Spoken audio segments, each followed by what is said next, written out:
Section 2, Defining Entrepreneurship. In this section, you will learn about what an entrepreneur is and what makes an entrepreneur global. You will also learn about the different risks that entrepreneurs engage in, as well as strategies some entrepreneurs use. Global entrepreneurs envision innovative enterprises that sell goods and services globally.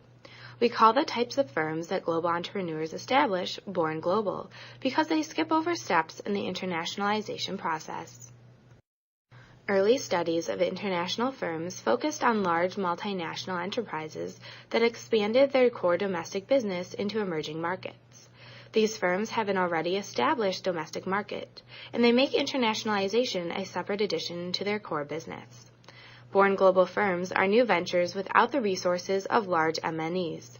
A large enterprise may have an already established network of offices and manufacturing facilities. These assets are valuable, but the assets of an enterprise are only useful if they are tools that can create value. Entrepreneurs lack the resources that larger firms have, but they create value by finding solutions to problems that others in the market have not solved. Many barriers often prevent larger firms from internationalizing as rapidly as born global enterprises. Larger firms are inevitably more bureaucratic. As a result, they tend to have slower, incremental growth into international markets. To find out more information about the internationalization process and the factors that influence the speed of internationalization, refer to the Global Edge course module, Internationalization Process of the Firm. For many, an entrepreneur is simply one who starts a new business. This is true, but a more complete definition includes the factors of risk, uncertainty, and most importantly, innovation. We say that an investment is risky if it is clear that something that one can quantify is at stake. For instance, if an entrepreneur pledges their house as collateral on a business loan, there is a certain risk that the business could fail and that they will no longer own their home. A different kind of risk is an uncertain risk. It is one that is not easily quantifiable. Entrepreneurs take on quantifiable risks that are most unwilling to take, but they still prefer to minimize the quantifiable risks involved in their new venture. Instead, they are more willing to take on uncertain risks than truly quantifiable risks because they are optimistic about the uncertain potential of their businesses. Since many entrepreneurs do not have the necessary capital they need to establish their position in the market, they must find investors to finance the company's growth. These investors are willing to exchange their hard-earned money for a share of the entrepreneurial startup. This investment is just as uncertain as the future of the company, but they are willing to take their chances because they find the activities of the company valuable. Innovation is the introduction of new ideas into the market. It is the most important element of entrepreneurship. This could be as simple as transferring a good idea from one market into another.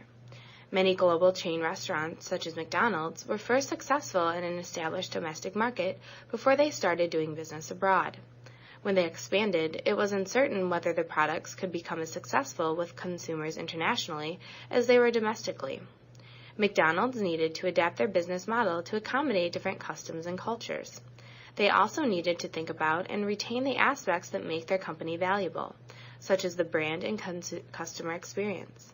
For example, in the Arab world, McDonald's uses halal-certified beef for their hamburgers, and in India they do not sell beef at all because it is culturally taboo for many Indians.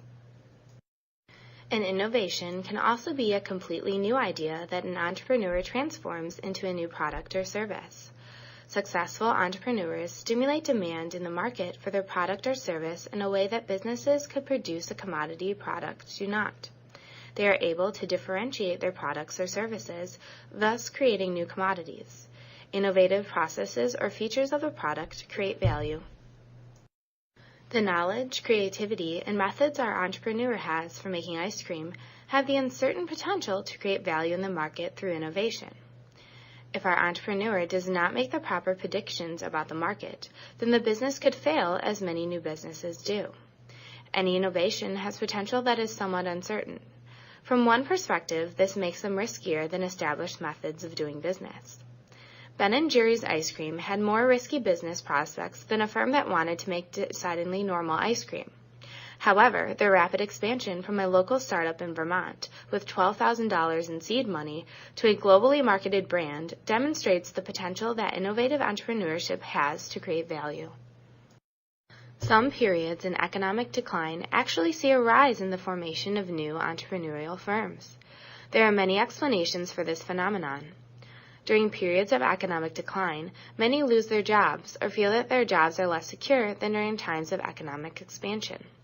The cost of capitalizing on an idea for a startup that one might have is often their current salary. To some entrepreneurs, the risk of losing their salary pales in comparison to the risk of not pursuing their dream to start a new business. In fact, over half of Fortune 500 firms establish themselves during a recession or a bear market. By now, you should know what an entrepreneur is and what makes an entrepreneur global.